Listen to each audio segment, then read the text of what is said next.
ક્યારેય કોઈ પણ પોલિટિકલ પાર્ટી બીજી પોલિટિકલ પાર્ટીના દફતર પર જોઈને તોડફોડ કે ગુંડાગીર્દી ક્યારેય ગુજરાતમાં નથી થતી. કોઈ નેતાના ઘરમાં જઈને ગુંડાગીર્દી કે તોડફોડ ક્યારેય નથી થતી. આ આપણી ઉત્તમ ગુજરાતની પરંપરાનું અપમાન કોંગ્રેસ ઓફિસમાં 3 વખત હુમલા કરીને ભારતીય જનતા પાર્ટીએ કરીને મારા ગુજરાતની, આપણા ગુજરાતની અસ્મિતાનું ખંડન કર્યું છે. આ વાત મારા વહાલા ગુજરાતીઓના ધ્યાને મૂકું છું. રાત્રે 4 વાગે અંધારામાં અમારી ઓફિસનો દરવાજો તોડીને કૂદીને અંદર આવીને પ્રદેશ કોંગ્રેસનું કાર્યાલય સળગાવી દેવાનો પ્રયત્ન થયો. અમારા હોર્ડિંગ્સ પોસ્ટર પર કૂચડા માર્યા, દરવાજા તોડ્યા, કાચ તોડવાનો પ્રયત્ન થયો. અરે એક ચોકીદાર અમારા છે, એની ગર્ભવતી દીકરી, પ્રેગ્નેન્ટ દીકરી, એની ઉપર પણ હુમલો થયો, રોકાયા. ત્યારે હોસ્પિટલે દીકરીને દાખલ કરવી પડી. પોલીસની ફરજ હતી, તાત્કાલિક એમને પકડીને જેલમાં નાખવા જોઈતા હતા. કંઈ જ થયું નહીં. કોંગ્રેસ ઓફિસમાં રાત્રે 4 વાગે તોડફોડ કરનારાઓ પોતાની વિડીયો પોતાની સાઇટ ઉપર મૂકે છે, એ વિડીયો વાયરલ કરે છે. પોલીસની કોઈ જવાબદારી જ નહોતી. કેમ પગલાં ન ભર્યા? આ કર્યા પછી બપોરે એક મેસેજ તમને મીડિયા નહીં મોકલે છે, એક મેસેજ ભાજપ સર્ક્યુલર કરે છે કે હવે પાછા સાંજે 4 વાગે અમે કોંગ્રેસ ઓફિસે હલ્લાબોલ કરીશું. મારી પાસે કેટલાક લોકોએ લીધેલા સ્ક્રીનશોટ્સ છે, જેમાં જુદા જુદા ગ્રુપમાં, હાટલોડિયાના ગ્રુપના અંદરનો એક આ સ્ક્રીનશોટ છે, જે પછીથી એણે ડિલીટ કરેલો છે, પરંતુ સ્ક્રીનશોટ છે, સ્પષ્ટ છે કે આપણે કોંગ્રેસ ઓફિસ પહોંચવાનું છે, હિન્દુ વિરોધી વાત થઈ ગઈ છે એટલે પથ્થરોબાજી કરવાની છે. આ ભારતીય જનતા પાર્ટીએ મૂકેલા ગ્રુપના મેસેજ છે. પથ્થરબાજી ત્યાં જઈને કરવાની છે. પોલીસને આ મેસેજ જેવા ફરતા થયા, આપના પૈકીના કેટલાક મિત્રોએ અમારા મિત્રોનું પણ ધ્યાન દોર્યું. કેટલાક ગ્રુપોમાં સારા લોકો હતા, એમણે પણ સ્ક્રીનશોટ લઈને અમારા નેતાઓને મોકલ્યા કે આવા મેસેજ ફરે છે કે 4 વાગે કોંગ્રેસ ઓફિસે હુમલો થશે. કંટ્રોલ રૂમમાં અમારા એઆઈસીસીના જોઈન્ટ સેક્રેટરી લાલાભાઈ ફોન કરીને તુરત જ 2:30 કલાકે ત્યાં હેડ કોન્સ્ટેબલ કંટ્રોલ રૂમમાં ધર્મેન્દ્રસિંહ બિહોલા છે, એને લખાવે છે કે ભાઈ આવો મેસેજ આવે છે, અમારી ઓફિસે કોઈ તોડફોડ કરવા ગુંડાઓ આવે તો કાયદો અને વ્યવસ્થા જાળવવાની જવાબદારી છે તમારી, પૂરતો બંદોબસ્ત રાખજો. આ લાલાભાઈનો લખાવેલો મેસેજ. એ પછી એલિસ બ્રિજ પોલીસ સ્ટેશનમાં મહેશભાઈ શામળભાઈ પીએસઓ, એને કહેવામાં આવે છે કે તમારા એરિયામાં આવે છે, 4 વાગે સાંજે આ લોકો આવે છે, તમારે આના પર પગલાં લેવાના છે. ડેપ્યુટી લીડર સીએલપી અમારા શૈલેષભાઈ પરમાર ઉચ્ચ અધિકારીઓને કહે છે, અમિતભાઈ ચાવડા જાણ કરે છે. અમે અનેક હિંમતસિંહભાઈ પટેલ શહેર કોંગ્રેસ સમિતિ પ્રમુખ સિનિયર મોસ્ટ અધિકારીઓ સાથે વાત કરે છે કે આવું થશે. શું જવાબદારી હતી પોલીસની? આ ગુંડાઓને તાત્કાલિક ઉઠાવી જવા જોઈએ. બિન વિવાદાસ્પદ વાત છે કે કોઈ મંજૂરી લેવામાં આવી નહોતી. પથ્થરબાજી કરવા જેવું છે એવા મેસેજ કે કોંગ્રેસ ઓફિસ પથ્થરબાજી કરવા જવું છે, દેખાવો કરવા નહીં. અને આપને જોઈએ તો મેસેજ આપીશ, સ્ક્રીનશોટ લીધેલા. પછી આ ડરપોક લોકો ડિલીટ કરવા માંડે એટલે સ્ક્રીનશોટ લેવાઈ ગયા હતા લોકોને. એ પછી અહીંયા આવે છે પોલીસ મદદરૂપ બની છે એવો મારો આક્ષેપ છે. ઉઠાવીને લઈ જવા જોઈએ ને. એસથી એમને પ્લે કાર્ડ સાથે સૂત્રોચ્ચાર ગાળી ગલોચ કરવા દીધા પછી નિયત કરીને આવ્યા હતા કે પથ્થરબાજી કરવાની છે. એ પથ્થરબાજી શરૂ કરે છે. હું પણ કાયદાને જાણું છું.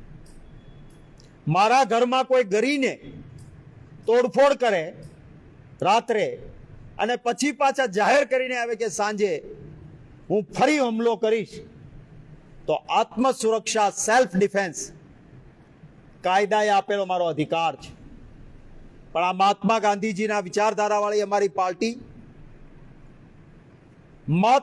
માત્ર માર ખાઈશું તો ખાઈશું, પણ હથિયાર નહીં ઉઠાવીએ. આપ જો વિડીયોમાં અમારા હાથમાં ઝંડો હોય એને દંડો ગણાવવાનો, અને એમના હાથમાં હોકી હોય, એમના હાથમાં તીક્ષ્ણ હથિયાર હોય ભાજપના, કોઈ વાંધો નહીં. એક ભાજપનો આગેવાન મારા પાસે વિડીયો છે, હાથમાં પથ્થર લઈને પોલીસ અધિકારી વાળંદ બાજુમાં ઊભા છે અને કોંગ્રેસ ઉપર પથ્થર ફેંકી રહ્યો છે.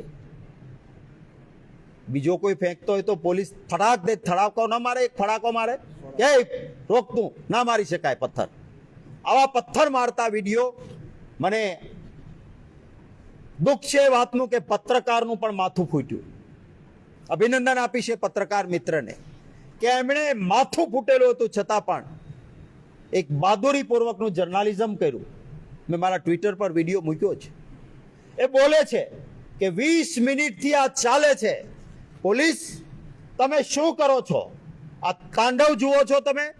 અરે પોલીસ તમે બીજેપીને આ મદદ કરો છો. શું આ ગુજરાત છે આપણું? આ પ્રકારની પ્રક્રિયા છે? પોલીસ એ જનતાની સેવક છે. સોગંદ ખાઈને એમણે કાયદો અને વ્યવસ્થા જાળવવાના હોય છે. ભારતીય જનતા પાર્ટીના ગુંડાઓએ જે હુમલો કર્યો છે તમે જુઓ તો ખરા. અમારા ઘરમાં, અમારી ઓફિસમાં, અમારે ત્યાં હુમલો થયો. એમના અંદરો અંદર પથ્થર ફેંકનારાઓનો કોઈને ક્યાંય પથ્થર વાગ્યો હશે. અમારી ફરિયાદ નહીં લેવાની, પોલીસે ફરિયાદી બનવાનું. આ પોલીસ અધિકારીઓ નામજોગ ભાજપના નેતાઓને જાણે ત્યાં હતા. કેમ પોલીસની ફરિયાદમાં એક પણ ભાજપના નેતાનું નામ નહીં? અને કોંગ્રેસમાંથી 2 મહિલાઓ, કારણ કે મહિલા વિરોધી માનસિકતા છે ભાજપની, બંને હિન્દુ મહિલાઓ છે, શાલીન દીકરીઓ છે, એક વણિક પરિવારની છે, એક ઓબીસી આહિર પરિવારની દીકરી છે. એના નામ લખવાના. ભાજપનું એક પણ નામ પોલીસમાં શું એમને ખબર નહોતી? અહીંથી ડબ્બામાં લઈને ગયા હતા જેને, એને નામ પૂછવાની જવાબદારી નહોતી? એક પણ નામ નહીં લખ્યું. ભાજપ વાળાએ ફરિયાદ આપી એ પછી એને નામ આપવા માટે અમારી ઓફિસમાંથી ડિટેન કરીને ગયા હતા. એના આખા નામ પોલીસ ફરિયાદમાં આપ્યા. ભાજપ વાળા પાસે ક્યાંથી ભાઈ નામ આવ્યા આખા? તમારે ત્યાં પ્રગતિબેન બધાને ત્યાં આવે છે, તમને એના પિતાજીનું નામ ખબર છે? તમારે ત્યાં હેતાબેન આવતા હોય તો એના પિતાજીનું નામ તમને ખબર છે? પૂરા નામ ભાજપની ફરિયાદમાં થોડી જ મિનિટમાં કેવી રીતે આવ્યા? અહીંયાથી અમારા લોકોને ડિટેન કર્યા, એના નામ હતા, એ પોલીસે ભાજપ વાળાને આપ્યા. આ લખી લ્યો નામ. આથી મોટી મિલીભગત બીજી કઈ હોઈ શકે? પોલીસ કમિશનર અમદાવાદ, એની કારકિર્દી એક સારા અધિકારીની છે. હું ઓળખું છું એમને. એમને કહેવા માંગુ છું કે તમારી નિવૃત્તિને જાજો સમય નથી, ન કાળો દાગ લગાડો. આ અધિકારીઓને સસ્પેન્ડ કરો, પગલા લો એના ઉપર. અમારી ફરિયાદ પહેલા દેવા ગયા હતા અમે, સૌથી પહેલી ફરિયાદ અમારી. ત્યારે કહે છે એક કામ કરો ને, અત્યારે અરજી લઈ લઈ છીએ, લાવો સહી કરી દઈએ, બધું ધમાલમાં છીએ ને પછી તમને બોલાવશું. અમારા હિંમતસિંહભાઈ પટેલ ફરી વખત જાય છે, કલાકો સુધી બેસે છે ત્યાં. સાહેબ આમ ગયા છે ને સાહેબ આમ ગયા છે ને સાહેબ બંદોબસ્તમાં છે ને સાહેબ આવે છે ને પછી કે સાહેબનો હમણાં ફોન આવ્યો 5 વાગે આવજો ને 5 વાગે જાય છે, રાતના 11 સુધી બેસાડી રાખે છે. કાયદો બહુ સ્પષ્ટ છે, નવો બનેલો કાયદો પણ સ્પષ્ટ છે. એફઆઈઆર આપવા આવે પોલીસની ફરજ છે કે એફઆઈઆર નોંધી લેવી પડે. લલિતા કુમારીનો કેસમાં સુપ્રીમ કોર્ટે કહ્યું છે કે ફરિયાદ ન લે તો પોલીસ ગુનેગાર બને છે. હા, કારણ હોય તો અમને આપો ને તમે. જો તમારું એવું કારણ હોય કે પોલીસે પહેલી ફરિયાદ આપી દીધી છે માટે એક ગુનાની બીજી ફરિયાદ નહીં લઈએ, તો ભાજપની ફરિયાદ કેમ લીધી તમે? એક ગુનામાં ભાજપની ફરિયાદ પોલીસ ફરિયાદ પછી લીધી તો કોંગ્રેસની ફરિયાદ કેમ નથી લેતા ભાઈ? લીધા પછી ક્લબ કરો, અમને કોઈ વાંધો નથી. અમારી એફઆઈઆર કેમ નથી લેતા? આ સૌથી મોટો સવાલ છે. અમને નિસહાય ના સમજે પોલીસ. ભારતીય જનતા પાર્ટી અમને નિસહાય ના સમજે. અંગ્રેજો સામે લડતી વિચારધારા ત્યારે ડેરા નહોતા. રોડ પર ઉતરીશું, જેલ ભરો થશે, અન્યાય સહન નહીં કરીએ. મારા પરિવારના 5 વ્યક્તિઓ કોંગ્રેસના પકડીને રાખ્યા. આ શું કોઈ આતંકવાદી છે? જે કોઈ છે કાચા કામના કેદી છે, માન્ય થયેલા સજા પામેલા કોઈ તહોમતદારો નથી. હું આ પ્રેસમાં ચેલેન્જ કરું છું.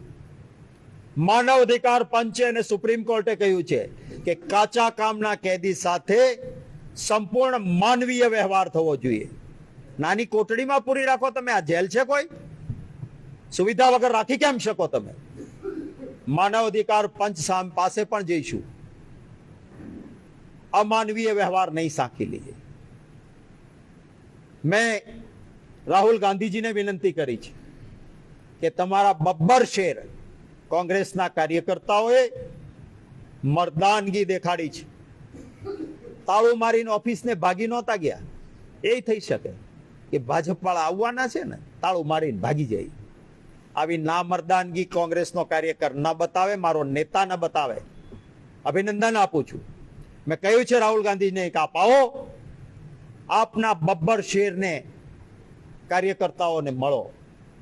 મને વિશ્વાસ છે કે વહેલામાં વહેલી તકે રાહુલ ગાંધીજી પણ પ્રદેશ કોંગ્રેસ કાર્યાલયની મુલાકાત લઈ અને કાર્યકર્તાઓને મળશે. આ સમયે એક બાબત મહત્વની, કાયદાની ખબર અમને પડે છે. કોઈની પણ પ્રિમાઇસીસમાં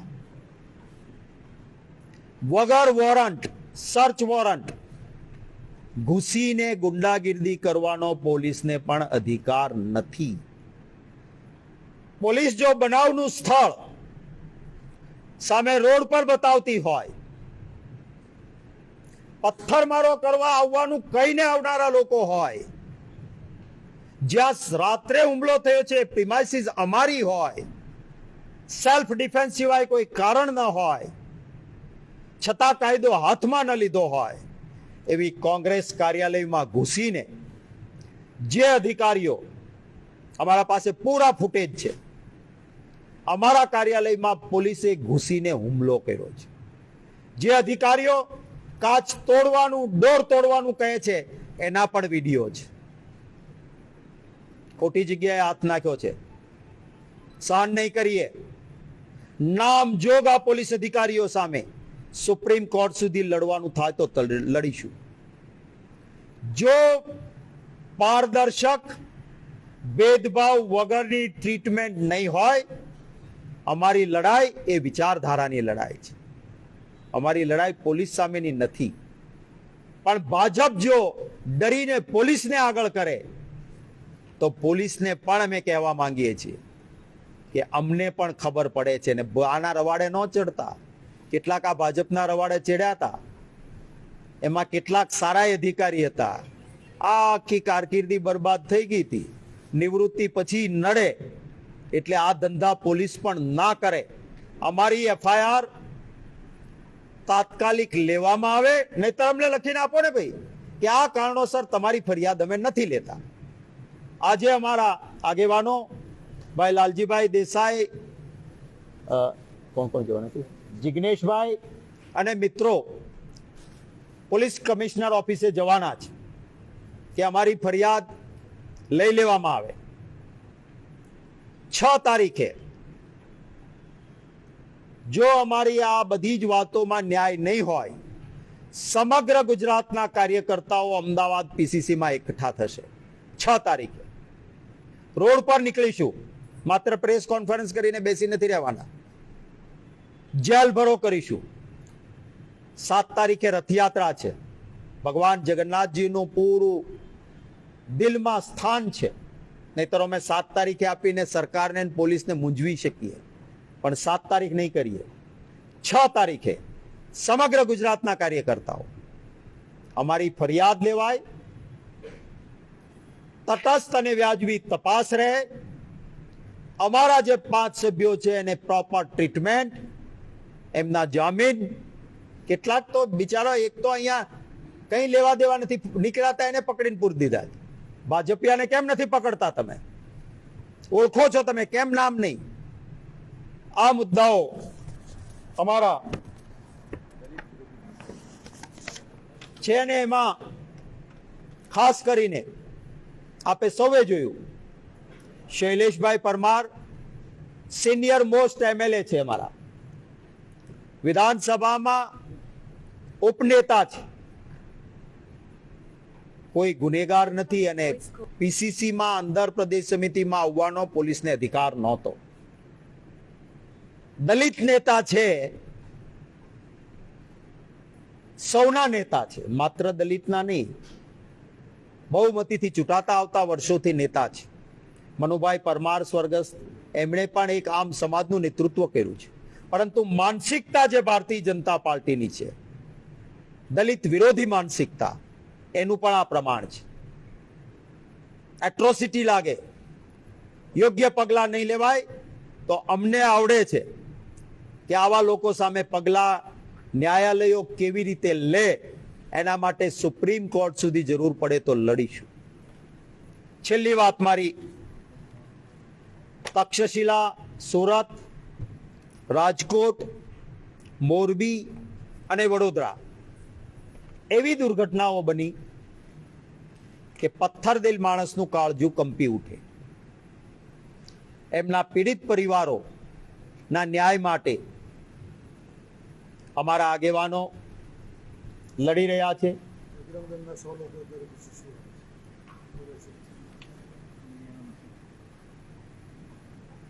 તમને હમણાં એક મેસેજ મળ્યો છે કે બજરંગ દળના લોકો આવે છે, એટલે ગુંડાગીર્દી અહીંયા અટકતી નથી. આ નમૂનો છે, કોઈ વાંધો નહીં, આવો બેઠે, હમ બેઠેંગે, ના ડરે હૈ ના ડરેંગે. જોઈએ છીએ, વેલકમ, આવો. હું પણ છું, હવે સાંજ સુધી રોકાઈશ અહીંયા જ, આવો. ત્યારે અમે ગુંડાગીરી કરી નથી. ગાંધીજીની વિચારધારાને સંપૂર્ણ સ્વીકારીને અહિંસક રીતે પણ અડગ રીતે જરૂર પડે મક્કમતાથી જ્યાં જરૂર પડે ત્યાં લડીશું.